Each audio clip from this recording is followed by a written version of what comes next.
Kapan kita harus ingat Allah? Suatu ketika ada orang ateis menumpangi pesawat. Saat mengudara, pesawat tiba-tiba bergetar. Orang ateis itu kaget, merasa dalam bahaya, dan tiba-tiba mengucap, "Ya Tuhan." Dia ini tidak percaya Tuhan itu ada, tetapi mendadak menyebut Sang Pencipta. Ada apa dengan orang anti Tuhan ini? Masyarakat modern dihadapkan pada dinamika teologi yang human-sentris. Di antara mantra yang sering diapal orang masa kini adalah bahwa yang berpikir adalah yang diakui eksistensinya. Pemikiran manusia adalah tolok ukur utama. Keluarannya diyakini sebagai kebenaran. Bagaimana dengan Tuhan? Nanti dulu. Orang modern meletakkan Tuhan di tempat tertentu, ruang yang menjadi tempat mereka sembahyang, menyembah yang Maha Agung. Di luar area itu, ya terserah yang bersangkutan. Tetapi kebanyakan mereka tidak membawa Tuhan keluar dari tempat ibadah. Pemisahan seperti itu masih lebih baik bila dibandingkan dengan yang lain. Mereka adalah orang yang meyakini alam, rumah besar kehidupan sementara, tercipta dengan sendirinya melalui proses yang alami dan berevolusi. Manusia bergerak karena kehendak dan keinginannya sendiri, independen alias terserah dia.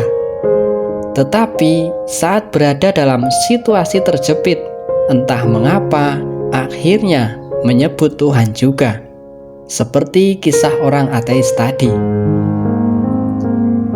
Ketergantungan manusia kepada Tuhan adalah suatu yang niscaya. Ini adalah kecenderungan alami dalam hati manusia, terlepas dia sekuler atau bahkan ateis. Pasti ada suara, bahkan keyakinan Tuhan ada di sini. Ketergantungan kepada Tuhan diungkapkan dengan ungkapan sesuai tradisi orang. Orang Arab pra-Islam menyebut Bismillata dengan nama Tuhan Lata dan Bismil Uzza dengan nama Bismil Uzza, seperti yang dijelaskan penafsir Al-Quran Profesor Quraish Shihab dalam tafsir Al-Misbah. Kalimat ini diungkapkan sebelum memulai suatu pekerjaan dan perbuatan. Maksud lainnya adalah agar pekerjaan yang akan dilaksanakan berjalan dengan lancar dan berujung dengan kesuksesan. Kok bisa begitu?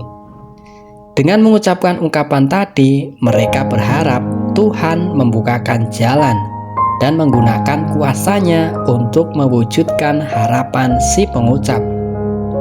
Ketika Islam hadir, ungkapan itu berubah menjadi Bismillah. Artinya adalah dengan nama atau tanda Allah sebagai Tuhan yang diimani. Setelah mengucapkan itu, orang kemudian bersedekah. Maka amal kebajikan itu akan distempel dengan tanda Allah. Orang menyusun buku, maka buku itu ditandai untuk Allah. Orang memimpin kelompok dengan sukses, maka kepemimpinannya itu dicap oleh Allah. Titik tolaknya adalah Allah, kata Profesor Quraish Shihab. Maksudnya, supaya Allah merestui amal kebajikan tadi, memberikan pahala, melimpahkan kebaikan, bahkan selalu mengingat dan membimbing si pengucap menuju kebaikan. Tak hanya Bismillah, ada juga ungkapan untuk orang lain dengan menyebut nama Allah. Misalkan, Assalamualaikum, kedamaian Allah untukmu. Sering diringkas menjadi Assalamualaikum, sapaan yang mendoakan orang lain. Ungkapan yang dilontarkan sebagai pembuka diri untuk mengenal orang lain atau awal pembicaraan yang baik.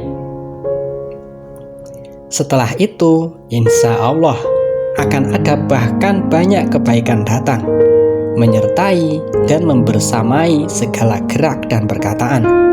Ada banyak ungkapan mulia yang disertai dengan penyebutan Allah. Ada subhanallah, alhamdulillah, la ilaha illallah, Allahu akbar, dan beragam ungkapan indah lainnya. Semua itu ada agar orang sering mengingat Allah, tidak hanya ketika merasa dalam bahaya. Artikel ini dibacakan dari website republika.id.